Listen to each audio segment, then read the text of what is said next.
నిన్న పవన్ కళ్యాణ్ గారు ఒక ప్రెస్ మీట్లో మాట్లాడుతూ మాకు డబ్బులు పథకాలు ఎలా ఇవ్వాలని అంటున్నారు కదా, దాన్ని ఎలా భావిస్తున్నారు?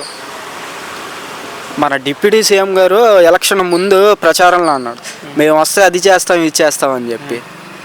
ఆ రోజు జగన్మోహన్ రెడ్డి గారు చెప్పారు ఇవన్నీ నెరవేరాలంటే కొన్ని వేల కోట్లు కావాలని చెప్పి. ఆయన అందుకనే ఆయన చెయ్యలేడు కాబట్టే ఇచ్చిన హామీలనే నవరత్నాలు 2 అని చెప్పి పెట్టుకొచ్చారు ఆయన. నిజంగా జగన్మోహన్ రెడ్డి గారు కరోనా టైంలో కూడా ఏ పథకాన్ని ఆపకుండా ప్రతి ఒక్కళ్ళకి అర్హులైన ప్రతి ఒక్కరికి చేర్చాడు.